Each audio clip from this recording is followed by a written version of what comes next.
wow ពុកម៉ែបងប្អូនអ្នកគ្នាកាត់ចូលមកកលីបសូនេះជាមកទៀតហើយជាម៉ូតូដែលធន់ជាម៉ូតូដែលទំនើបជាម៉ូតូដែលតម្លៃធូរទេពុកម៉ែបងប្អូនអ្នកគ្នាម៉ូតូនេះងាយស្រួលរកគ្រឿងបន្លាស់ទៀតម៉ូតូស្នាដៃកូនខ្មែរផលិតនៅខ្មែរសបកកង់វិញបងតាន់ខ្លាំងមែនទែនជីផ្លូវឆ្ងាយជីផ្លូវចិត្តស៊ីសាំងតិចមើលពីមុខមើលពីក្រៅគឺសំសួនតែម្ដងស្រីក៏ជីបានប្រុសក៏ជីបានចាស់ក៏ជីបានតែអត់ប្រកាន់វ័យទាំងអស់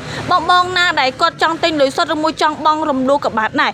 បងណាដែលគាត់លឺគេនិយាយថាម៉ូតូនឹងអត់ល្អទេម៉ូតូនេះបោះចិនម៉ូតូនោះបោះចិនកុំជឿពីស្ដីគេបងលឺពាក្យចាស់លោកពោថាអ្នកថាមិនដែរទិញអ្នកទិញមិនដែរថាទេពុកម៉ែបងប្អូនជឿពីស្ដីគេមកទិញផ្ទាល់ខ្លួនឯងមកជីសាក់ខ្លួនឯងមកខ្ញុំធានាលើគុណភាពឲ្យជីមួយអែមមួយឆ្ងាញ់តែម្ដងមានការធានាជូនពេញពីក្រុមហ៊ុនលើការបាត់បង់រយៈពេល1ឆ្នាំលើគ្រឿងបន្លាស់រយៈពេល2ឆ្នាំចូលមកជើងនេះបាន3ពណ៌ពណ៌ខ្មៅពណ៌ស្លាយពណ៌ខៀវជាប្រភេទម៉ូតូដែលស្អាតជាប្រភេទម៉ូតូដែលពេញនិយមបងមើលខ្លួនឯងបងគឺអ្នកដឹកនេះគាត់លើកទៅដៃមួយក៏លើករួចពួកemជាម៉ូតូដែលស្នាហើយស៊ីសាំងតិចជាម៉ូតូដែលធន់ណាបងជីផ្លូវឆ្ងាយជីផ្លូវចិត្តអីក៏បានដែរបងជីពេលយប់ក៏បានដែរហើយមានអ៊ីនស្រែនៅយើងទៀតបងស្រាប់តម្លៃវិញត្រឹមតែ1000ជាងឯងបងទិញលុយសុទ្ធឬមួយបងរំលោះក៏បានដែរខ្ញុំ free សាក់លេខ free កីដូ free មួកសុវត្ថិភាពទៅផ្ទះវិញទៀតបងរំលោះបងមួយខែ$50ឡើងទៅបងរំលោះបាន25ខេត្តក្រុងតែម្ដងអត់យកនៅតានេះអត់យកលុយក៏អត់យកលុយចូលរួមអត់ចុះទៅដល់កន្លែងការងារអត់ចុះទៅដល់ផ្ទះអីទេបងសិក្សាតែ1ម៉ោងទៀតបានម៉ូតូជិះ